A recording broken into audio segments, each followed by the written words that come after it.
Good evening, everyone. It is 9:34 on 11/7.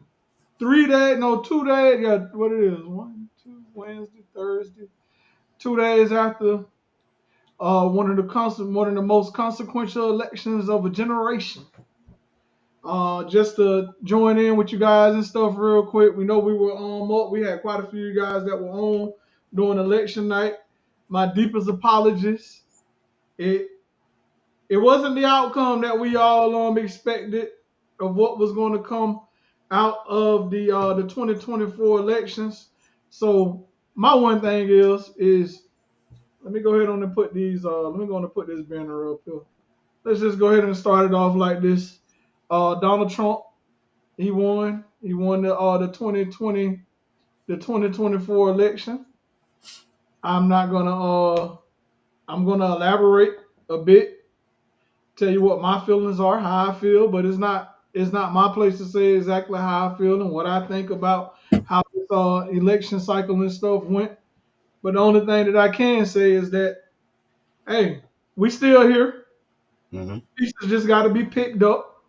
It's just up to us to do the job that we need to do. Now the question is uh I'm gonna start with you, chosen one. I just want to know how you feel. What were your thoughts going into election night? And then what we'll do is we'll go through a breakdown. We'll look at some of the polls. I'll pull some of the polls and stuff of the exit polls. And then you guys, y'all be the judge on what you think. But you already know how I feel. But I'm gonna just go ahead and I'm gonna No, let you go ahead. Go go ahead. ahead. Let it flow. Let it No, I'm gonna flow. let you take the flow. I want you. I want to hear where you come from, and then I'll pick it back and forth off of you. My thing is, the country got a taste of what it could be. The feeling of joy, peace, happiness, understanding. When Kamala first got in the race, the country was on what we call a high. It was like an artificial high where you got a taste of what it could be if that young lady was elected. Somewhere within 2 weeks of getting close to the election, the world just reverted back to darkness. Accepting it. Like, hey, this is the norm. Change is hard, man. Like, we can't not keep resorting back to the same old status quo because we scared of change. It's a lot of people who scared to be under the leadership of a woman. Number one, that shows the country haven't grew. Number two, most people of my skin color, they requirement to vote for her was literally her skin color. That she wasn't black. So even with all the people I know that smoke marijuana, you had the opportunity to vote for you to be able to ride in your car freely and do what you want to do with marijuana. It just shows that enough of us didn't get off our behind and go vote. A lot of us didn't take this stuff serious. Um, like I said in some of those earlier podcasts, you don't get a chance to go to hell and come back. That's all I'm gonna say. Well, I just want to piggyback off of you on that, my brother. But what I want to say, this is where I want to go. This is what I want to do. I'm gonna take it like this. First thing that happened on election night. Let me read down some of these numbers real quick. Mm-mm. Let's go to the numbers. Uh, when the polls closed, we were looking at all of the different irregularities and stuff that took place during election night, and some of the irregularities that we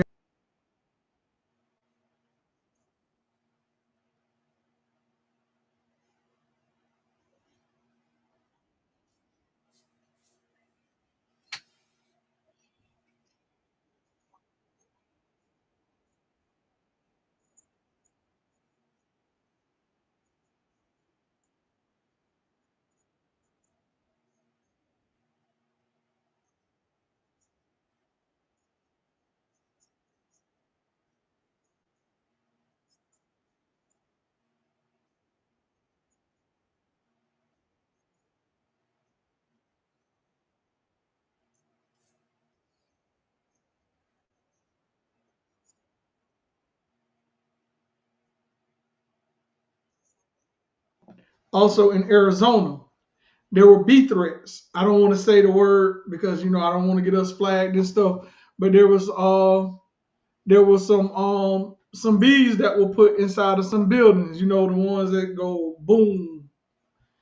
And a lot of people were talking about as far as like, okay, could this be a big reason on why the election went the way that it did? But my thing is, I'm not pointing the finger at the Democrats or the Republican. No, at the Democrats.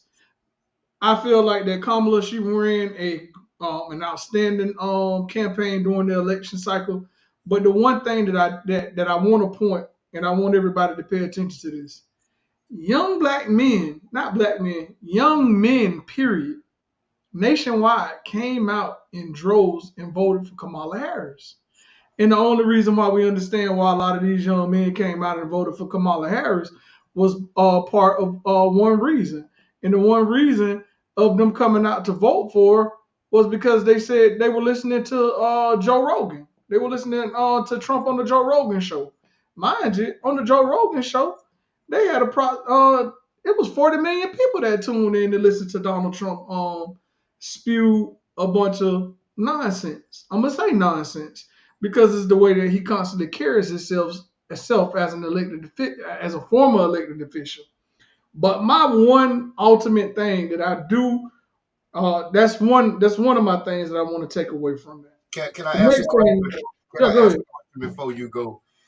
In an interview, if you own a company, everybody watching this, if you own a company and you trying to hire somebody in an interview, and the two candidates were Kamala and Donald Trump. Keep it real. We ain't talking about no party. We talking about an interview. Somebody that come in with proper etiquette. They interview.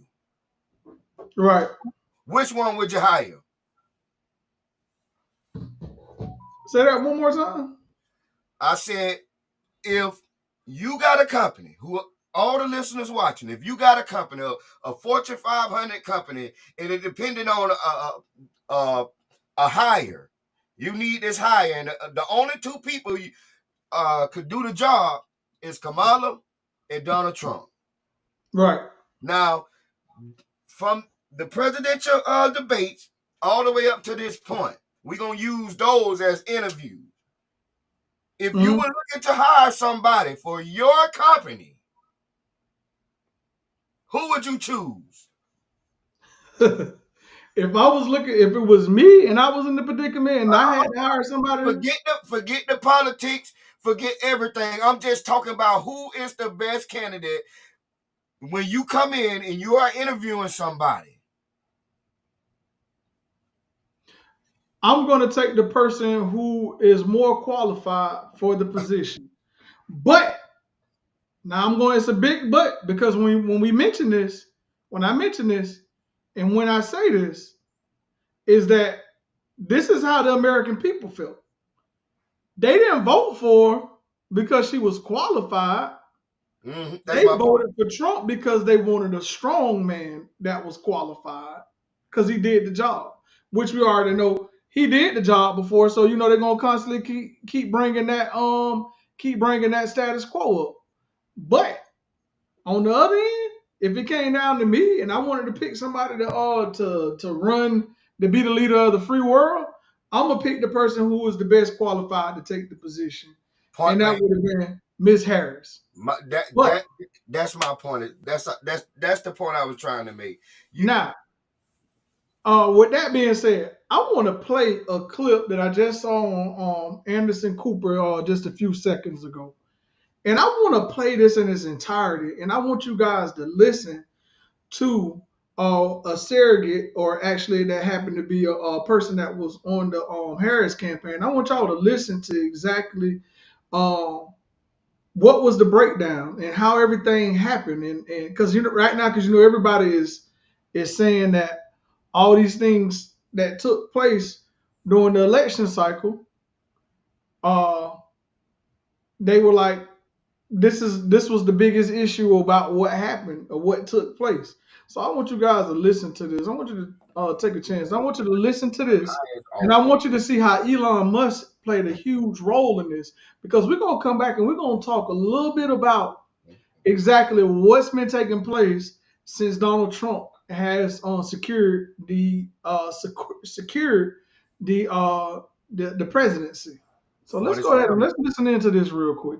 What it said. More now on the role tech billionaire Elon Musk might have when President-elect Trump returns to the White House. He was one of Trump's biggest financial backers. His pro-Trump super PAC spent nearly $120 million on the campaign, which got the attention, of course, of Trump supporters who cheered his name when the president-elect gave his victory speech early yesterday morning. Who did you say? Oh, let me tell you, we have a new star. A star is born, Elon. The president-elect hailing Elon Musk. Perspective now from Scott Galloway, professor of marketing at New York University Stern School of Business. Scott, in terms of Elon Musk, how much influence do you think he's going to have in this administration? I think he'll have real influence, mostly on his own companies. I don't know if he has the time or the inclination to get involved in real kind of government reform, but I think he'll have a pretty heavy hand when it comes to regulation. You said before the election something that I think is really prescient and important. You said this election is going to be decided on who presents a more aspirational vision of masculinity. Donald Trump doubled down on young men, really focused on reaching out. Elon Musk, I guess you could see as sort of part of that. But can you just talk about that idea of who presents a more aspirational vision of masculinity, and why that is so important? Yeah, everyone thought this election was going to be a referendum on women's rights. I would argue this was a referendum on who presented a more aspirational vision of masculinity. Elon Musk is sending satellites into space, building cars. He's magnificently wealthy. He's provocative. He's entertaining. I would argue he's probably the most aspirational role model for most young men globally, even if you think that's healthy or not. So in addition, the right, Trump, to his credit, embraced the manosphere. I would argue this was the manosphere election. Anderson, he went on Alex Schultz, Joe Rogan, Lex Friedman. He basically went on the biggest manosphere podcast, and it was the smart thing to do. Let me give you some numbers. The Joe Rogan interview of Donald Trump got 40 million views on YouTube, approximately 15 million downloads. That's 55 million people saw Donald Trump for 3 hours. That's more people, or about the same number of people, to watch the entire World Series. If you were to try and get that same audience on cable television, he'd have to go on this and every other primetime cable news network every night for 2 weeks. This was not only the manosphere election, it was kind of the podcast election, but going all in on this more aggressive, provocative, I'll put money in your pocket, I'll get you out of your parents' house, I'm all about the economy, I'm not as worried about social justice issues, I'm a little bit irreverent, I'm aggressive, I'm provocative. Boy, it resonated. This was kind of the, simply put, I would argue this was more the testosterone election than it was a referendum on bodily autonomy for women. And you're saying this, by the way, as somebody who publicly endorsed Harris. You were critical of the campaign of the Democrats' efforts, if there were, to specifically reach out to young men. Well, Anderson, you were at the convention. There was a parade of every special interest group. There were no young men. There was no acknowledgement of the group that has fallen further faster than any group in American history over the last 20 years, and that's young men. More single women own homes than single men. Women are making more money in urban centers under the age of 30, which I think is fantastic. But here are some grim statistics. Young men are 4 times more likely to kill themselves, 3 times more likely to be addicted, 12 times more likely to be incarcerated. Only 1 in 3 men under the age of 30 is in a relationship. 1 in 3 live at home. 1 in 5 30-year-old men live at home, whereas 2 in 3 women are in a relationship. So what do you have? You have a bunch of men who are not engaging in work, not engaging in relationships, not engaging in school. Them and their parents feel it. And if you look at the polling results, the group that swung most aggressively towards Trump, other than Latin men, was young people 18 to 29. And the second biggest demographic by age that swung towards Trump was people aged 45 to 64. And my thesis is that That is their parents. Social justice issues and what's going on in Ukraine take a back seat when your son is in the basement vaping and playing video games and can't find a job. And yet, you've pointed out that you believe in the Trump administration, it's likely there would be a tax increase for young men. The Harris campaign was unable to expose a basic economic truth, and that is deficits, which have been bad under the Biden administration, but under the Trump administration versus the Harris economic plan, the deficits are going to be triple. And it's great for you and me, Anderson, because we own homes and we own stocks. And the stimulus of that deficit spending will take the value of our stocks and our real estate up.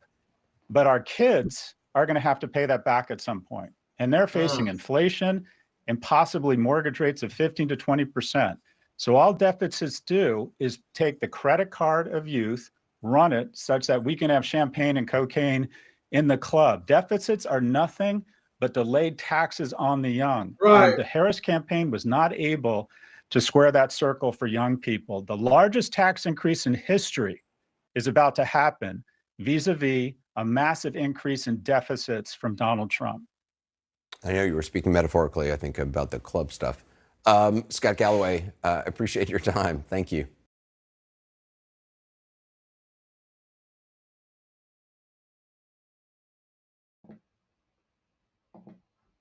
Okay, now listening in to just hearing that.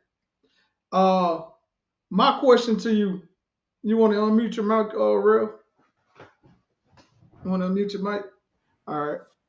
Now, with that being said, now, you pretty much heard how he just laid it out, though. That was the biggest issue, because I said, why she want to go on to Joe Rogan? Because he gave her the invitation and she didn't take the invitation because she felt that, I guess the Democrats pretty much felt that they had it in the bag at that point. So my thing is like, okay, you knew exactly what you were going to be getting ready to face once everything came down to it and everything played out the way that it played out. But now you hear that, okay, let me read these numbers off to you.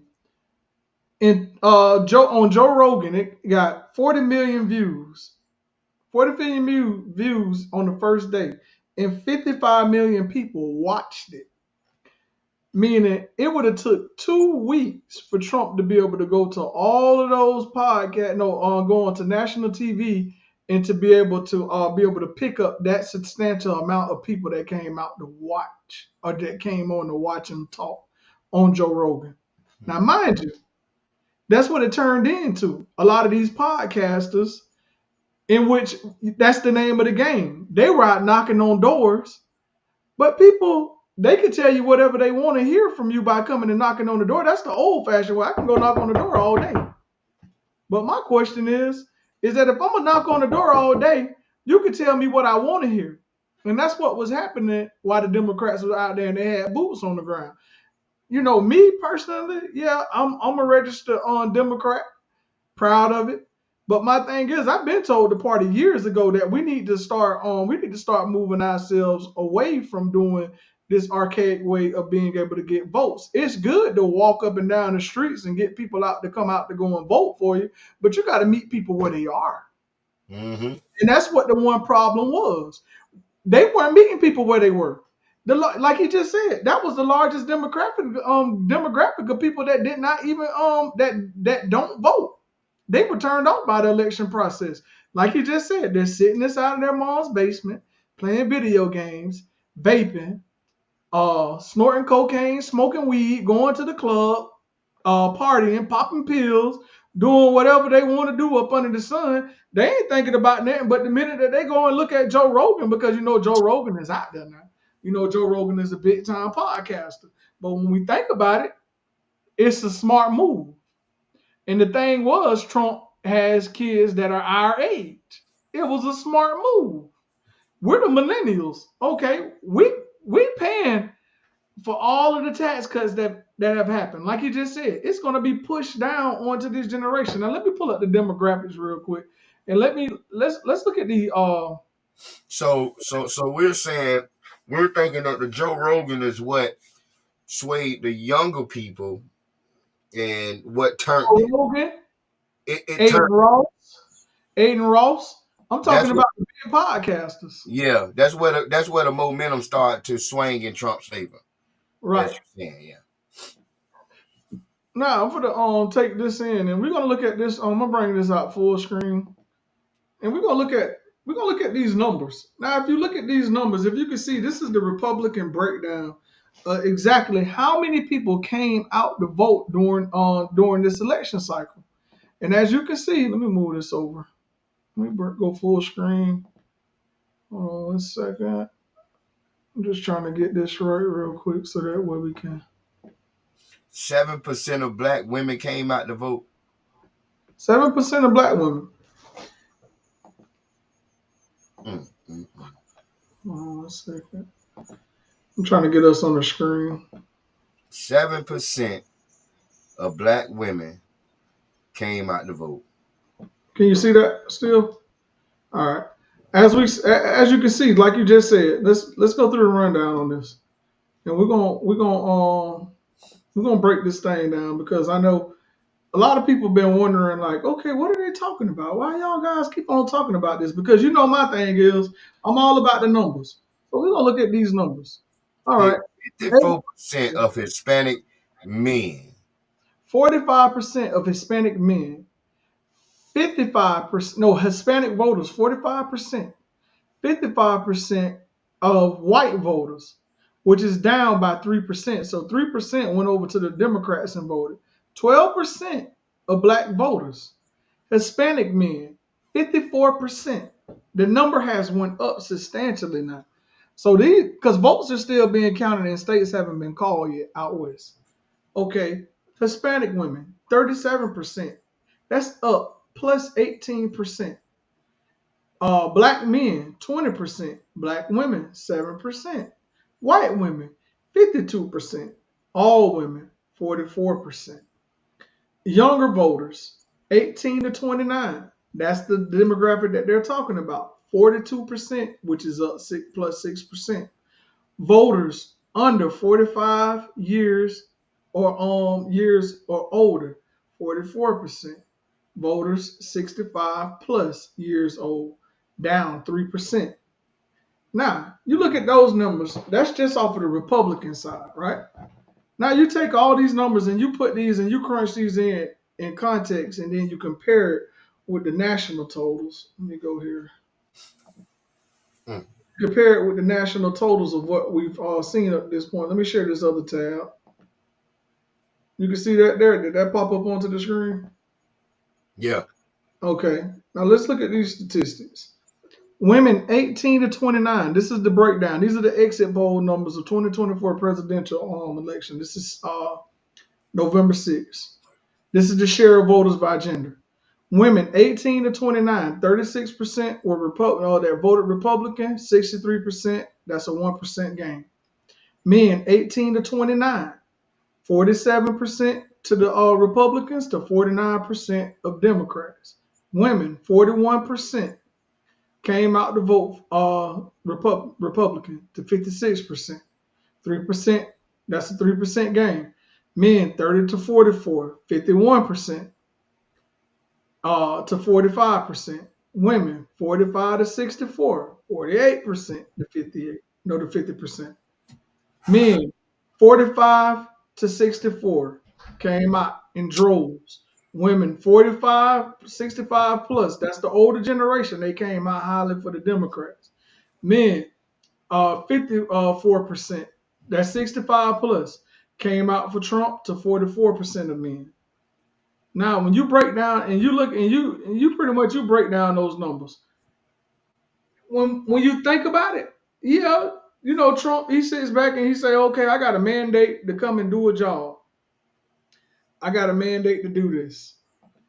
But my question is, okay, you think about it and you say that you got this mandate to do a job. I understand you feel that you do have a mandate because of the amount of states that Trump pulled and what he pulled in. But when you think about it and you're looking at those numbers, 45% of Latino men voted to vote for Donald Trump, they said that he was a strong leader, and that they wanted to see a strong man to head up that position. But my question is, why would you vote for your own best interest? Because now today we see Stephen Ross. He's out on TV talking about that mass deportations, and talking about that the cost is going to cost $11,000 per person. But the thing is when you look at the stock market and looking at exactly what's happening right now, 90% of the majority, not 90%, but the majority of billionaires and the cajillionaires that are out there right now, they are on a rally inside the U.S. stock exchange. It's only for one reason why the stock exchange is getting numbers like that. And a lot of people don't understand this because they're not paying attention to the statistics. Like they say, Democrats like to throw out numbers and they like to talk about statistics and where we're standing at in the world. But the thing is that a lot of voters are not turned on to statistics when it comes to talking about statistics the way that we break things down. Because a lot of people always say, well, dang, why you always got to bring up the numbers? Because the numbers don't lie. But when you think about it, all of the rally that you've seen on Wall Street over the last 2 days is for one particular reason. It's going to cost $11,000 to be able to deport over 6 million people within this first 3 months, as he stated already. Now you think about it, $11,000 per head. What are we going to be able to? What departments are going to be able to? What departments in the government are going to be able to deport 11,000 people? Where are you going to house all these people before they're actually fully deported? Think about that. So guess what's happening? It's a lot of businesses that were promised that they were going to get this money of $11,000 per individual that they're going to be deporting. So when they get to start deporting these people, they're going to have to put them somewhere. So when they always talked about these FEMA camps back in the day, when you sit down and you sit back and you listen to certain YouTubers always talked about FEMA camps and the New World Order and all that stuff. Hey guys, we're here. We're here now. Hey, we're here. It's here now. Now it's time to sit back and fasten your seatbelts, because it's going to be a long one. And like he said, I'm coming after my political enemy. So if it's going to take for me to probably get thrown in jail or court-martialed or what's the word, getting my brains pow-powed out by firing such and such squad, so be it. Because the thing is, what people need to understand, that it's bigger powers that are at work right now. All of those billionaire hedge fund guys, Elon Musk is on his way to making $1 trillion this year. Just off of this. He said he doesn't want a position in the government. He just wants to serve as an advisor because he don't want to give up all of his businesses. Because if you come and work for the government, you got to give that stuff up. You can't come and go to work for the government. But the way that Trump is trying to set it up is trying to make sure that he's going to be in the fold some type of way. Now, these people are going to start deporting these people. Now, the rally that you're seeing on Wall Street, all of this is working by design. They're getting all the money that they can get out right now. Because the minute all these immigrants and stuff get deported from the country, stocks are going to go crashing down. Mark my words. Mark my words. You hear me on The Chosen One? Mark my words. It's going to be a recession. It's going to be a real bad recession. It's going to be one of the worst recessions. So if you got any money in your pocket, you be smart enough. Hold on to your money. Mm-hmm. Your family members that you don't really talk to, try to get more in tune with your family. Start growing gardens and stuff inside of your yard, because it's gonna get worse before it gets better. Even Elon Musk said that over the when he was on Joe Rogan a few weeks ago. He said that it's gonna get bad before it gets good. So in other words, he said the whole system needs to be brought down. That's the monetary system, the dollar system. Tear it all down, and we need to go into a different type of currency. What type of currency is it?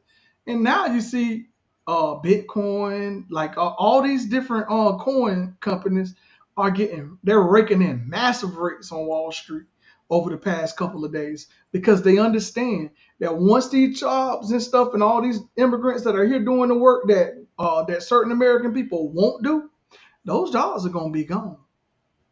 They're going to be laying people off left and right. So now you're going to have to come in and work those wages. Remember when we were telling you about Project 25 when they said that you're going to have to work 160-hour work month? Get ready for it. It's here. Now, I'm going to pull up Stephen Ross. I want y'all to read this. I'm going to pull this up real quick. Rev, you want to go ahead on you want to talk about anything real quick before I get this up real quick?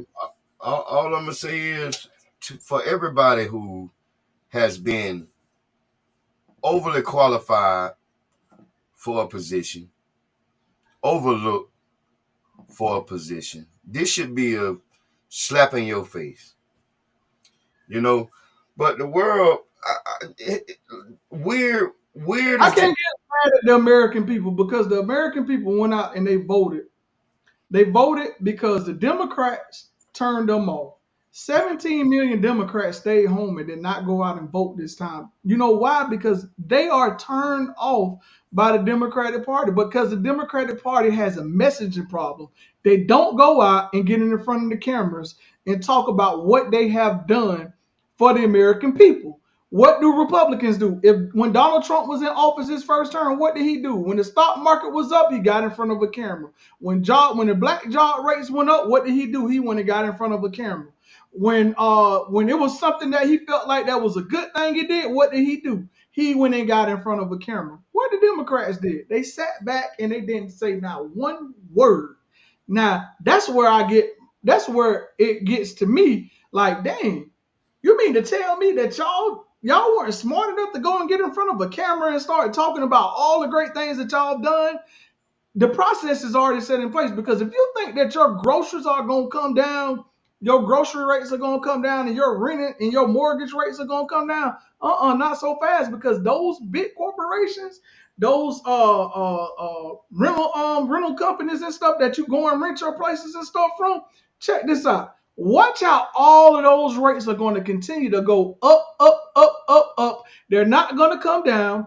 Trump is not going to do it because those companies are a conglomerate. And if you're renting a place, say if you're renting at an apartment complex on one side of town, just know that they all work on the same network. So if they have one rate over here and you go over and try to get the place over there, they're going to offer you that same rent at that same rate. Think about that. Now, while I'm at it, go ahead, Real. I don't have nothing to say, man. But the thing is, what we're going to do is we're going to continue. This page is going to continue, and we're going to continue to keep talking about. My brother, you can lead a horse to the water, but you can't pay him to drink it. This whole campaign presidential debate, I done talked to people till my face turned blue to just try to get them to open up, to just read the little pieces of Project 2025, not the whole book, because the knowledge is in the book, what they know you're not going to pick up. Right. That's why they put it in there with all those pages, because they know if you did pick it up, you ain't going to do nothing but skim it. You're not going to read it. Because if you would have read it, everybody, I guarantee you, if you would have read it and understood what was in there, what was being said, what was finna take place, you'd have got your behind off the couch, you'd have registered yourself to vote, and you would have voted. Right. Now, with that being said, like what you just said, my brother, I wanna bring everybody's attention to my screen here. Let me get this up. Why is it not popping up?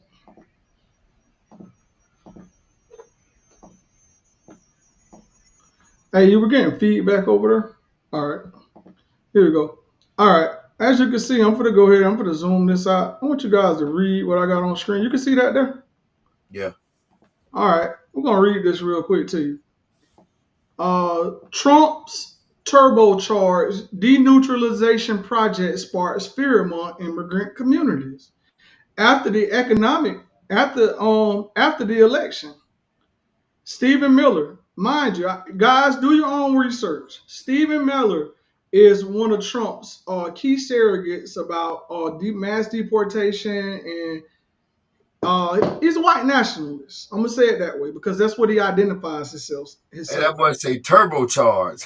He said, yes, we started a new denuclearization project under Trump in 2025, expected to be turbocharged. Read more at ballalert.com. Now, the Justice Department establishes offices to deneutralize immigrants. This is getting ready to happen, guys. They Fast ready. up, folks. Look. See what people didn't understand. That if you go, I don't know if people just go on Indeed, Border Patrol agents. Right. They giving you, they welcoming you in. Border Patrol agents is becoming a big thing. Right. But the thing is, like you just said, Border Patrol agencies. Because now once Trump gets in, he already said that he is going to he's going to federally deputize police and sheriff offices around the country where they're going to have to report directly to them, because once they start this is going to be a massive effort in which the government is going to trickle down that money to these agencies, but also there are going to be private agencies such as I hate to say this, I hope I may be wrong, but this is where my mind is taking me to, that paramilitary groups, organizations and stuff. These people are going to be able to get these funds to be able to help deport a lot of these immigrants that are here in the country. So that's something that just to think about. So now you giving me $11,000 just to go and help deport somebody back to Mexico? How many companies and how many people do you think are going to be lined up around the corner trying to get those federal dollars just to deport people? But mind you, they said it's going to cost $8 billion with the B. $8 billion just to deport 26 million people. Who's going to get that money? Who's going to put this program on? So guess what you got to go get? You got to go get some money, people. That's where Elon come in at. Nah. Now I got one more thing I want to play real quick for you guys. Let me get this on. All right. You can see that? Not really. I can see it, but not the word. All right, let me pause this real quick. Let me get some sound.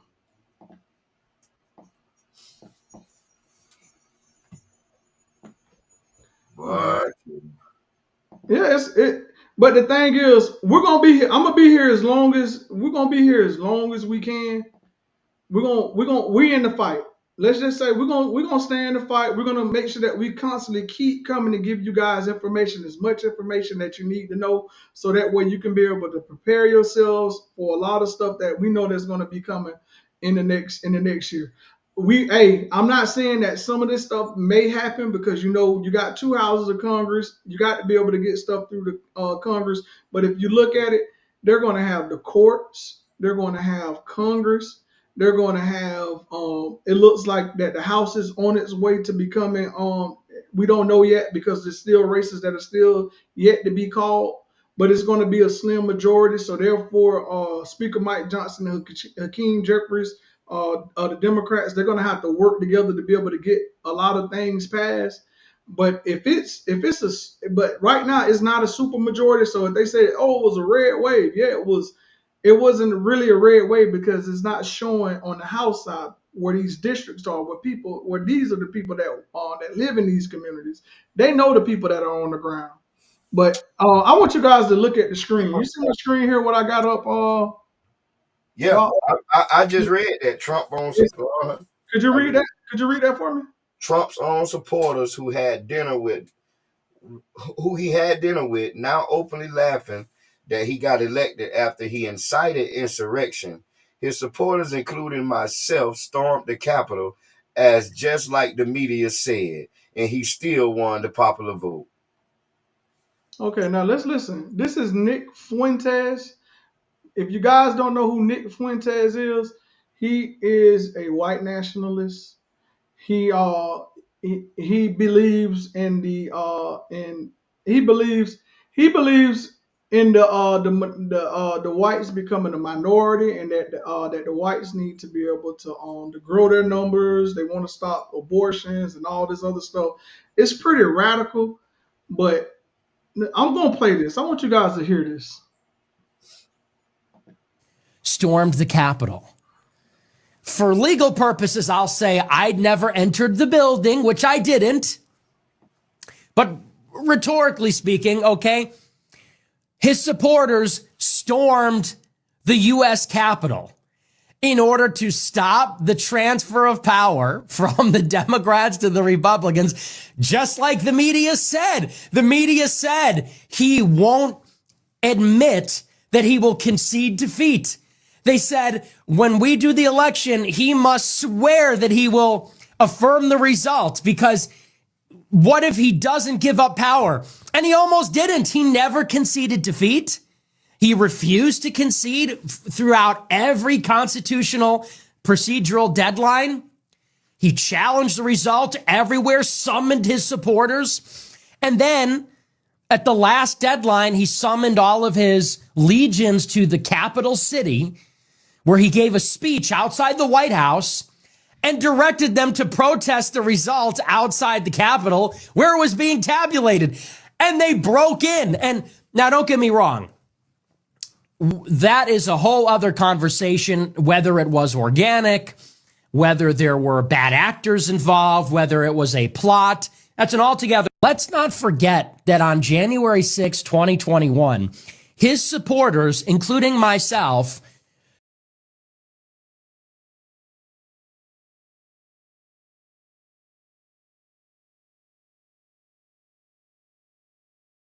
You want to unmute your mic? Unmute your mic. Now, what you're hearing that now, my question is, what you have to say about that? Oh, they torn. They torn with you. You wanted Trump, so this is what you get. I don't have nothing to say. See, this one thing about it. See, now that they making a mockery of you. But see, Yep. It's sad the man can incite a riot on the White House. That is almost supposed to be sacred, like a church. You know what I mean? Like, he incited a riot on something that you're supposed to have the utmost respect on, still won presidency. The man got all these charges, going to court, still can win the president and actually run for the president and still be the president. That's a shot to every felon in America who struggled and died in life because they couldn't get a good job to take care of their family, who kept going back to their old ways because they couldn't. And when they got out, every time they signed the application, people looked at it, seen that they was a felon, balled it up, and then and thrown it away. Time before you walk out. But you mean to tell me millions and billions of Americans will pick a convicted felon who incited a riot on the White House over somebody so kind, gracious, that fitted the role to the T, that was qualified to do the job? I just don't understand the world, the direction that the world chose to go in. I just do not want to be a part of it. But I'm going to tell you right now, as a person who enjoyed the little bit of peace, joy, understanding that, they did give the feeling that I did get, you know what I mean? I just want to say big ups to Trump and his supporters and all those. Congratulations on your win. I'm proud of you. I just hope your voters and your supporters think you are. I just hope that you who they think you are.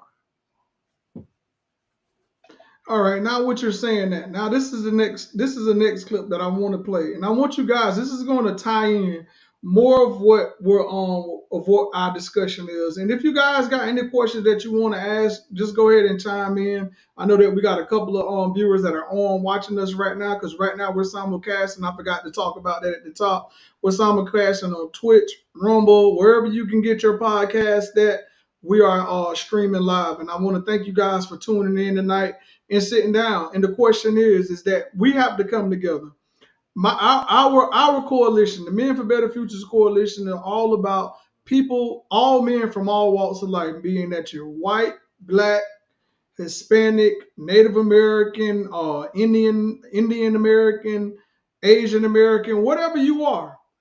We are a big tent coalition, and this is what we all about. We're all about making sure that men are being heard at levels of levels of understanding. So if you got any questions, there's no such thing as a dumb question. Just go ahead on and ask. But what I'm going to do is I'm going to turn your vision back to the screen real quick, and I got a video that I was looking at as well from earlier today, and this also sums up part of what our discussion is right now about what is taking place. So let me go ahead and Thank you for meeting us, Mr. Taylor. Oh, it's my pleasure. Yeah. Europeans have probably, on a per capita basis, killed more than anybody else, but because they were technologically more advanced. Where does gunpowder come from? It comes from China. It's just that Western civilization took things from people. And I think when you get to older civilizations, they become more benevolent. They don't hang on to things like genetics as much. They understand how experience changes you. Base them on facts instead. That's essential. But what I find interesting is you're so into facts and you're so into science, but then you supported Donald Trump, right? Well, that's a whole different question. That's a whole different subject. Let's get back to... But I want to know how it is you Don't let voted it for frighten Donald you. Trump when you're so into facts, because his entire campaign is not based in facts. It was all based in propaganda and emotion. I voted for Donald Trump for one reason only. His policies, if implemented, would slow the dispossession of whites in the United States. If he were to deport all illegal immigrants, if he were to think very hard about letting in any Muslims, all of this would slow the rate at which whites are becoming a minority. Why are you so worried about the white dispossession of America? Because I want my people to survive. Is that so strange? We don't control China. We don't control any place where whites are not a majority. And if we become a minority, we will not control our own destiny anymore. I grew up in this country as a minority, as the children of immigrants. I was their first child born in America. And while I didn't have much possession or didn't much control, I really enjoyed myself. And I think that if you ask a lot of Americans, they would say that I had a lot to offer this country. You know, according to you, I guess I would be perpetuating the dispossession of white America. That is true. That is true. Would you say that you wouldn't want me in this country? At some point, when my ancestors built this nation, they did not build it with the intention of giving it away to Mexicans or Chinese or Haitians or to...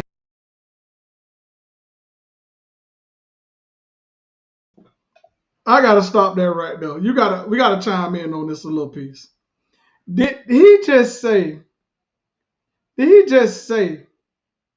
when Rev, unmute your mic. Did he just say when his people built this country? Did I hear that correctly?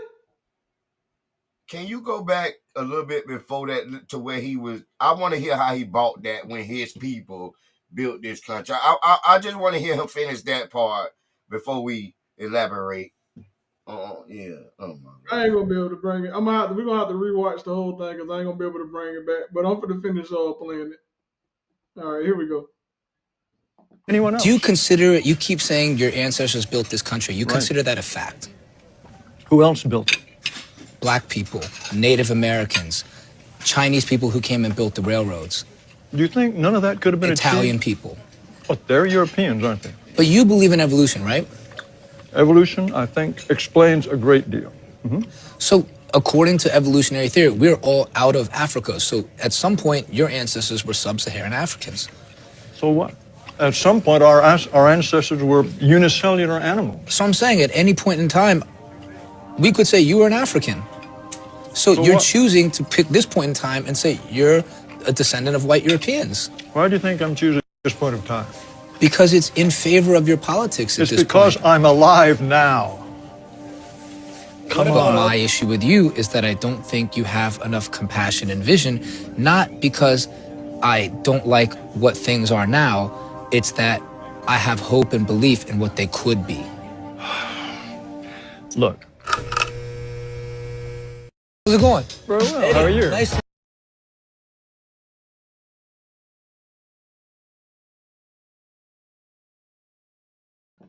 Mike, unmute your mic.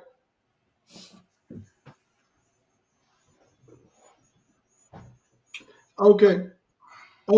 As you sit back and you digest what you just heard, he boldly says, "I'm alive at this time." At this time, Doc. Nah, I don't really have nothing nice to say, so I'm gonna just shut my mouth. All right, but the thing is that as the guy, as the interviewer was just saying, he said, "This is not." He said, "This is." He said, "Trump ran a campaign that was not based on facts, but based on fear of being of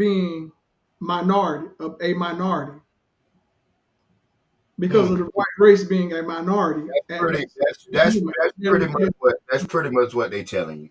They tried to get rid of everybody because their people are pretty much getting this stink. And if you get a black president, we already had a black woman president. We already had a black male president. Hey, black people, Mexicans, all of us are producing kids. Right. All of their great people have passed away. They're not as great as they used to be when slavery was here. All of us people, minorities, have evened the playing ground. Right. They don't like that. So now they took the power so they can uneven the playing ground. Because they don't want you to be able to sit at the same table with them. They don't want you to be able to understand their language. They don't want you to be in the same tax bracket. They pretty much told you in so many words that my people are pretty much on the verge of getting this stink, and we're doing whatever we got to do to make that not happen. And just like his words where he said, "I'm here now." He said, "It's because I'm here now." He was bold when he said that. He said, "I am here now." So in other words, that these changes that we're talking about right now, this has to happen at this moment in time, because we are at a critical point of making sure that we can be able to preserve our people at this moment in time. And a lot of people did not understand, because I think that kind of flew over a lot of people's head during the campaigning, because he constantly said that the blood is being tainted, this is happening, that is happening. But the thing is,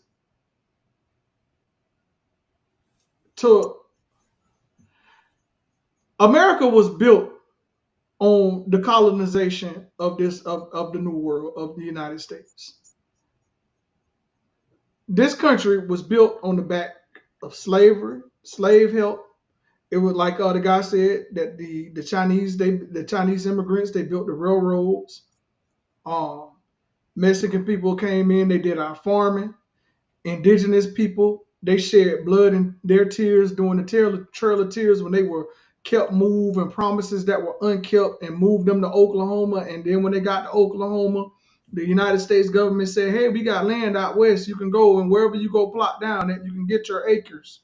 You can get your free acres." And then when they got there, they realized that it was gold there, and then they went to digging, and which caused the great Western migration to the west of the Mississippi.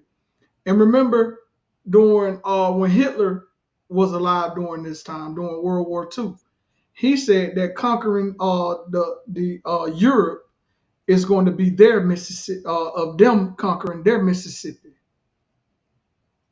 You get it?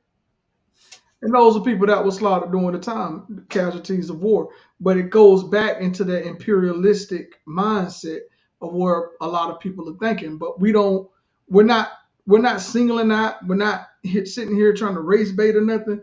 We're just stating facts of what happened during history. I got one more video, and then we're gonna be getting ready to wrap it up within the next 5 minutes because we got 5 minutes left here, and we're gonna go ahead. And I got this one last video I want to play from the Trump administration, and then we'll go ahead and we'll close out with our final thoughts.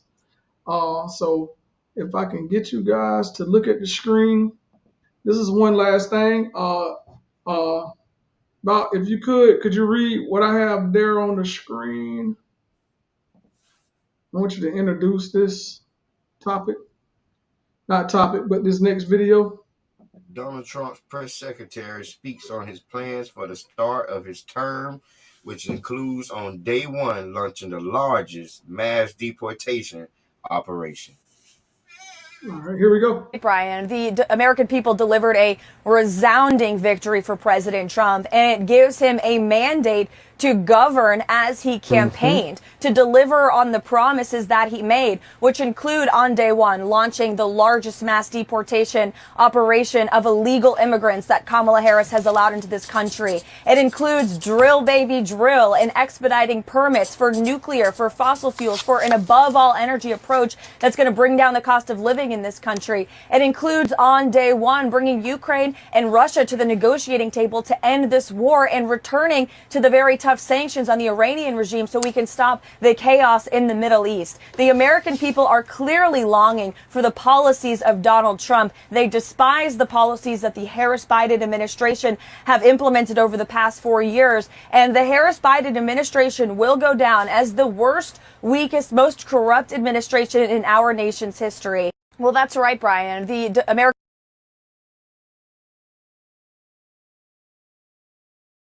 We're going back to this again. We're going right back to it. This is the constant rhetoric that you're going to be prepared. I hope you guys are prepared to continue to keep listening to the 90% of the rhetoric that we're going to be hearing that's going to be coming from Washington and from Mar-a-Lago over the next couple of weeks. And this is like, guys, like fasten your seatbelts, get comfy, and start understanding that this is going to be this stuff is going to affect a lot of families. And not only that, they even we just read off the denuclearization program. So in other words, it's almost like you're going to have to walk around with your papers. Even if you're an American citizen, even though that you're a naturalized citizen, you're going to have to walk around with those papers. I'm not saying that I'm for legal immigration. These people came here legally. People came into the ports of entry, came into the points of entry legally. These people have became citizens. But the question is, you got to think about the people that are on DACA, that were here, that's here not even by their cause. They were just brought here by their families a long time ago, and they never became a documented citizen. But this is a bipartisan thing that Democrats and Republicans agree on. But if they agree on this, then why do we still have all this rhetoric that's coming out and spewing out that this is going to happen? So now, with that being said, we got a final 2 minutes. I want to go ahead and close this out, and then what we'll do is we'll come back and we'll look at some more videos and stuff tomorrow, and we'll be able to go ahead and lay out some more stuff that you guys didn't hear, that you may have questions on, and then we're going to go and we're going to talk about some of the Democrats that stayed home. We're going to get some thoughts on why they stayed home. What is it that they were turned off by from the election process? Because a lot of people saying that they want to tear down the whole system and burn it down and start it all over again. But my question is, how are we going to become a more perfect union if we tear down the whole process? Go ahead, Doc. My thing is, I don't see how the country can move forward when we constantly drop the ball on opportunities to put the right people in the right position. The only way a team can win is everybody play their role. I do not understand for the life of me why in this generation of time, right is wrong and wrong is now right. You can literally do everything wrong and get praised to the teeth. You can do everything right and get hated all the way down to the bone. I just don't understand what direction we're going in, what the people actually want, because it seems they won't. I don't even know what this. It's so sad to the point where you want to explain it, but it's so ridiculous and to the point where it just doesn't make sense. What just happened, it doesn't make no sense. It I just agree with you on it. I can agree. I But don't know. the thing is that it's a lot of people that are out there right now that's feeling uneasy and unsettled right now about what has taken place over the past couple of days. But it's gonna be okay. It's gonna be okay. You just do what you got to do. Just make sure that you love on your family. Do what you have to do for your family at this point. Like, just get together, save your money. Don't go spending, don't splurge. This holiday season, have a good Thanksgiving. Do your Christmas shopping. Do whatever it is that you need to do that's going to make you feel comfortable. But just remember, make sure that you're saving up, save your money, because Wall Street isn't just doggone booming at this moment for no reason. They're not breaking record profits for any reason right now. I know that our economy is the marvel of the world right now. The country has came back from a near recession during COVID. We're back. This country is back. I know that we're not feeling it at the gas pump and in the grocery stores and our rents and stuff. But the thing is, Trump has already said day one, they are going to pass another tax cut for billionaires and millionaires again. It's going to happen. And we're going to have to pay that again. It's going to be put on the credit card. And now our children's children are going to have to pay for that. The millennials, we've been paying for this stuff forever and a day.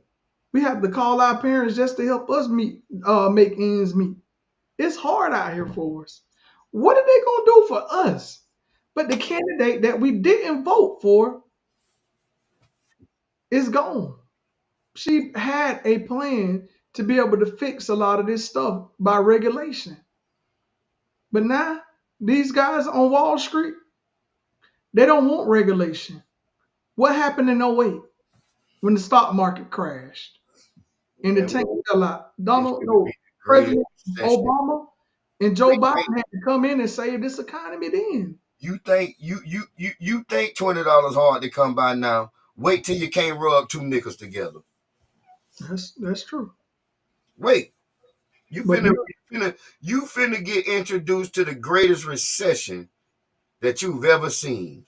You're gonna appreciate that tablespoon of peanut butter on your tongue. And don't say tariffs. Oh, he's gonna do the tariffs. He's gonna put tariffs on stuff. You idiot! Don't you know those are tariffs on you? You're gonna have to pay higher taxes just to go buy products from the store, you dummy. And who's gonna make the money off of it? The people that make these products, the cajillionaires that you just sent, these bureaucrats. We look like Russia now, full of oligarchies, all rich people. Not knocking billionaires and cajillionaires. I'm knocking the ones that don't care nothing about the individuals that are out here making them all these record rates of money. Don't forget about the little guys. Unions, guess what? You're going to be busted. It's over. The unions? Oh, for the unions that rolled with Kamala?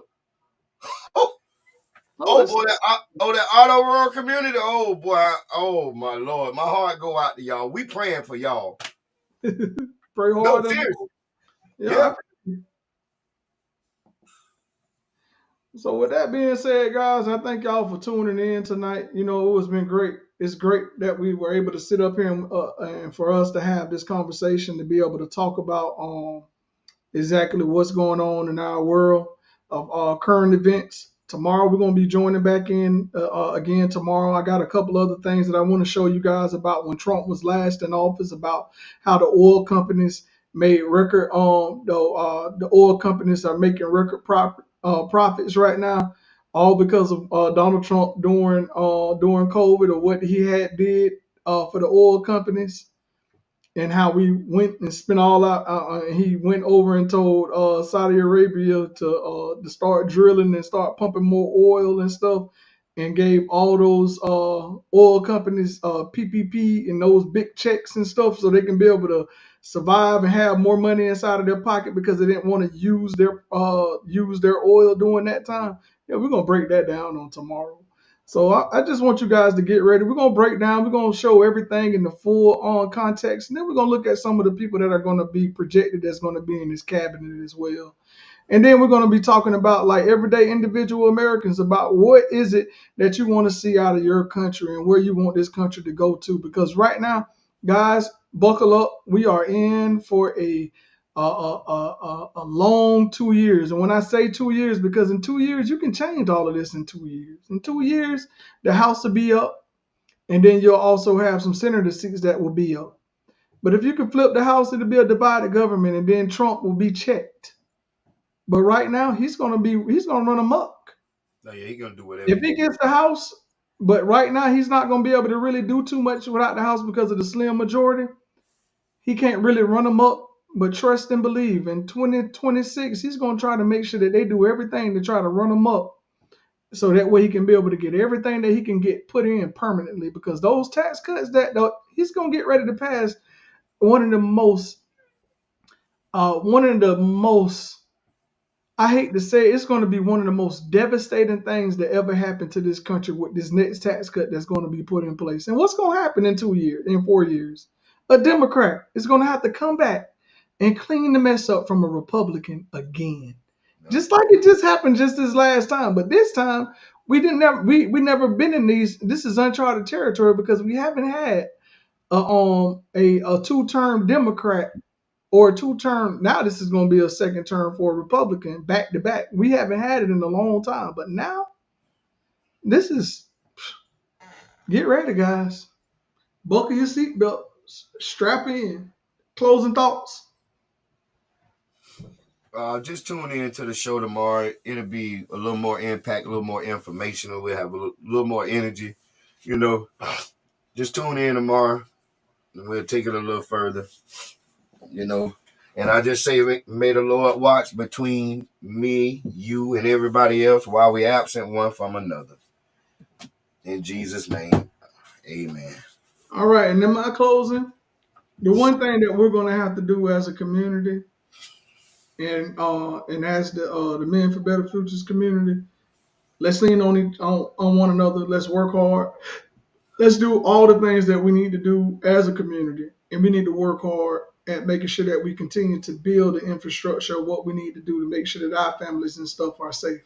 We'll bring some farmers on. We're going to have some farmers to have some conversations and stuff with us about being able to start growing and doing your own stuff. It's time for everybody to be able to come together. It's time to come together in a major way, because over these next couple of years, it's going to be some hard times on the horizon. So, guys, with that being said, my prayers to be with you guys. Stay prayerful. The ones that have went out and voted for Kamala Harris. Hey, I feel you. I feel where you're coming from. It was a tough loss. And to you guys that voted for Donald Trump, hey, congratulations. I look forward to the next 4 years, and I just pray that the next 4 years are going to be inclusive for everybody, all Americans, not just one America, but all Americans. And I thank you guys for tuning in tonight. 2 fingers. Peace.